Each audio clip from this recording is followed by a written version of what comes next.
Okay, we are back. Folks, moving along here. Here's a good friend and one of the most popular singers in the world, Mr. John Denver. John?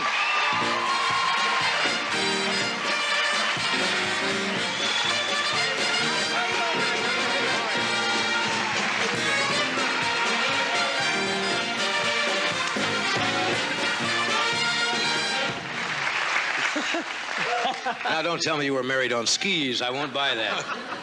I wouldn't. That's not a bad idea. People have done that. They've probably been married on skis. The one that I've heard of was out of a plane in parachutes. Yeah, the free fall. Yeah. That has got to be something else, because I know you're into aviation and you fly. You're a pilot too, aren't you? Yeah, so's Ed. We all have pilot licenses. But can you imagine bailing out, going into free fall with a minister, doing There the in ceremony? front of you, the two folks flying down, holding hands. You could probably fall, if you went out at about 12,000 feet, you could fall for a whole minute before... the ceremony would have to move right along. Do you? I do. Do you? I do. Yes, sir. That's it. Haven't seen you for a while. You're looking well. Thank you very much. I feel good. I just had a little vacation. My wife and I and the kids were down in the Caribbean, and it was great. Yeah. Just I great. mean, you left those mountains of yours for a while? I got homesick really quick. Did you really? Oh, I do. There's something about the mountains, and right now it's springtime in the Rockies, and it is glorious, and it rains sometimes at night, and the way it smells in the morning when you get up. Colorado is probably truly one of the most beautiful states in the I think entire it is. United States. It really is. I remember when I went on vacation as kids, and my parents drove to California, but just hitting those first mountains, when you're born in Nebraska and Iowa, live there, and you see those mountains for the first time, really blows your mind for a second, because you think they're only just over the next mile, and you see them, for 100 miles away, and you keep driving, and you keep driving. When am I going to get there? And then there they are. Does it bother you to come down to this chunky-style air after living? It's, if I've been up there for a while and come in on a really smoggy day, your eyes burn a little bit, you feel a little queasy in your stomach, and so you really get aware of that, but that happens in Denver once in a while now. Isn't that a sad thing? It is. That they're starting to, even in cities like Denver, and I remember when Las Vegas, out in the desert, there was no smog at all, but I guess in every major city now, they're starting to get a certain amount. You spend most of your time, though, in Aspen, don't you? Well, all of my free time is at home in Aspen. Yeah. And when I'm working, of course, I'm always working elsewhere, and I travel a lot, so. Yeah. How old are the kids now? They're going to be... Zachary will be 8 in 2 weeks. Anna Kate is 5. Right. And they are wonderful. Zachary won the tan contest down in the Caribbean. Oh, the tan contest. Yes, he did. He's part Indian, you see, so he had a head start on us. Do they all ski? They all ski. This year, for the first time, I skied with my whole family, Annie and Zach and Anna Kate. Right. And that's just such an experience to go out with your kids the first time and do something, that was so hard for you to learn, and they just zip right along. Zach likes to go straight, And it's just a wonderful thing to do that for the first time. Kids don't have any hang-ups, I guess, when you start skiing when you're older. No fears. You have the fears there that you've heard about people accidents. Kids go out and just go right at it. Same thing with swimming. They say it's better to teach children to swim when they're young. So. I did. I taught all my kids. I think they were all under 2 years old. Yeah. Because they have absolutely no fear of the water whatsoever. Yeah, it's great. I guess they learn that. You have the yearly ski tournament up at... Yes, at Lake Tahoe. Lake Tahoe. Heavenly Valley helps us, and Harrah's Club, which is just wonderful to us. This was our 5th year. Right. It's great. You ski? I've said this on the show before. I don't know why. I guess I've done everything else. I've done the free fall out of airplanes. I flew with the Thunderbirds once. I drove the race car at Indy. Something about skiing, and every time I say this, I get letters from people from Colorado who run ski resorts saying, hey, don't say that. I don't know what it is now. I have a fear of hitting a tree head-on with one ski on each side of the tree. I see that picture in cartoons. Yes, I know. But I say that's what's going to happen to me. in cartoons, the tracks keep on going. Yeah. It's not that way in real life. It's personal experience talk. Yeah, and you have to ski within your capabilities also. You shouldn't go out and say, hey, I'm Always. going to go up and come down the highest mountain. They have the small slopes, don't they, for... Yes, beginner slopes. The nice slope out in Aspen at Snowmass is called Fanny Hill, and it's Right. you barely get going. It's great. For older folks Yes, and the young beginners. You have a new thing hitting radio airwaves called the Shanghai Express? Shanghai Breezes. Shanghai yes. Breezes. Yeah. It's going very well. Thank you. I'm very pleased about it. It's done a lot better than most of my records recently. At least it's to get into the top 40. It has all the earmarks of maybe a hit. So I'm very excited about it. I wrote the song in China. That's what somebody said. How'd that come about? Well, I was... People always wonder, that songwriters sit down and in a moment of flash of creativity, wake up in the middle of the night, go in and it comes to them and write it down. But this... I was in China last summer. I had done a tour of Japan, and then went from there to China. I was traveling by myself, which was very, very exciting. And I happened to be over there on the occasion of Annie's and my 14th wedding anniversary. Right. And Annie woke up that morning back in Colorado, and she was sort of waiting for a phone call, which did not come. This left her a little bit unsettled. I don't imagine it's easy to phone out of China, particularly Actually, it's either. no problem at all. That was not the excuse. I was just trying to bail you I out here, appreciate- John. Well, maybe you were hung up on something, and I was I doing a make appreciate good that. right off. It's very busy, the time change, none of that, huh? But anyway, it is the time change. Had to be 14 hours difference. So Annie did not get this call, and she was a little unhappy about that, but she had a very nice day planned. She was going out with some friends for a hike in the high country. And that happens to be one of our very favorite things to do together. So I think on this particular occasion, she really felt my absence. It was kind of an emotional day for her, until at one point during the hike, she happened to look up and see the moon coming up over the mountains, and she turned to our friend. She says, "You know, that's the same moon that John sees." And they said, "Of course." Yeah, that's... But somehow something kind of clicked, I think, for Annie, and all of a sudden the distance between us disappeared. Right. So she got home from the hike in the early afternoon, and hadn't been home in about 15 minutes when I did call. Lucky for me. Yes. Whenever And you we had finish a- whatever yes. you were doing. We had a wonderful conversation, and it was really a very nice moment for us, during which she told me this incident in the mountains. So that day was just beginning for me in Shanghai, and I was with some people that I'd met there and going to go out and do some shopping and some sightseeing like that.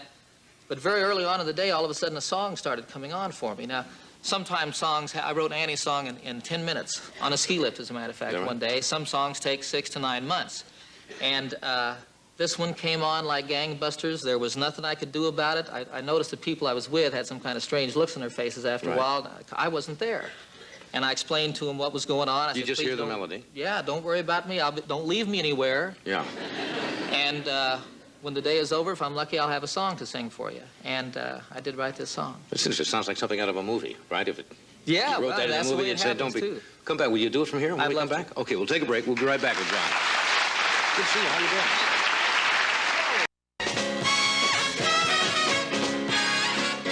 We're back with John Denver. So this is the song we just after Came on like after the gangbusters. conversation, right? Shanghai Breezes. It's funny how you sound as if you're right next door when you're really half a world away. I just can't seem to find the words I'm looking for to say the things that I want to say. I can't remember when I felt so close to you. It's almost more than I can bear. Though I seem a 500,000 miles from you, you are in my heart and living there. The moon and the stars are the same ones you see. It's the same old sun up in the sky.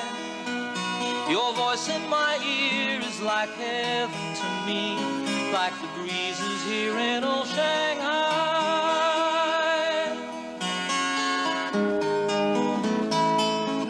There are lovers who walk hand in hand in the park, and lovers who walk all alone. There are lovers who lie unafraid in the dark, and lovers who long for home. I couldn't leave you even if I wanted to. You're in my dreams and always near. Especially when I sing the songs I wrote for you. You are in my heart and living there. And the moon and the stars are the same ones you see. It's the same old sun up in the sky. And your face in my dreams is like heaven to me, like the breezes here in old Shanghai. Shanghai breezes cool and clearing, evening sweet caress.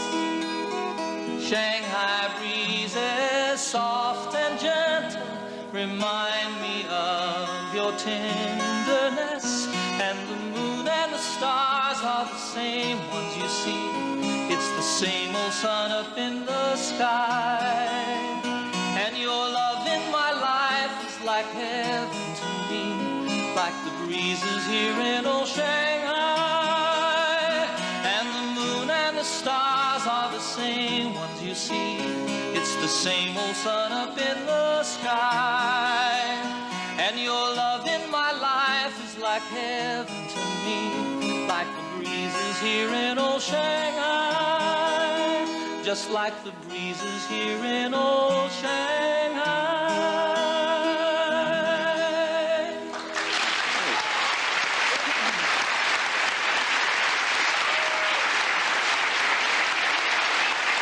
Nice job.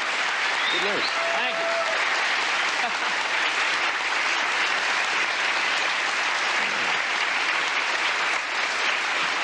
Very nice lyrics. Nice lyrics. Thank you.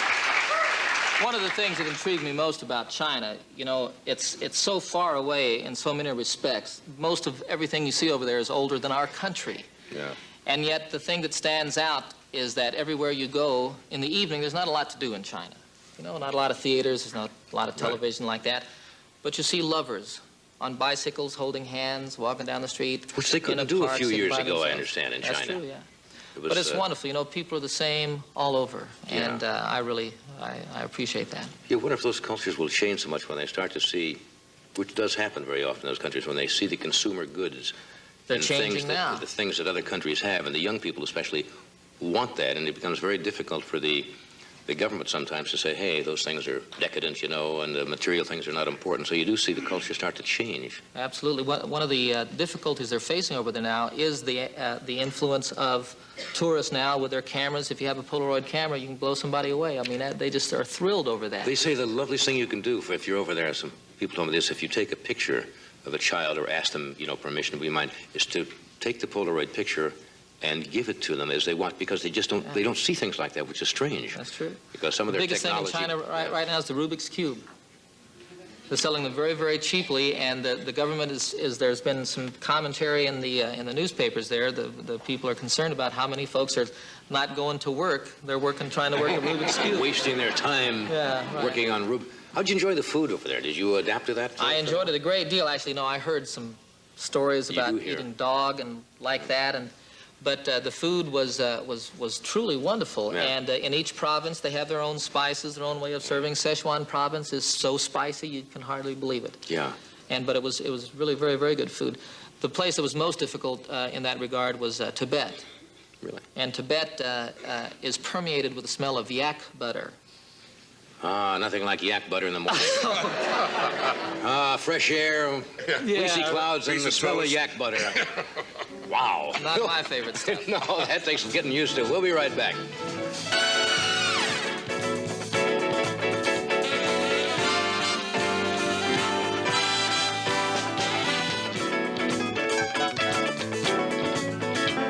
Will Schreiner was supposed to be with us tonight, and we ran a little long, but he'll be at the Comedy and Magic Club in Hermosa Beach for a week starting May 25th, and he'll be back with us soon. Speaking of that, you're out on tour again, aren't you? I'm real excited. I'm going out on starting the 20th in Tallahassee, Florida. We're going to cover the country, do about 38 concerts over a month and a half. Over 38?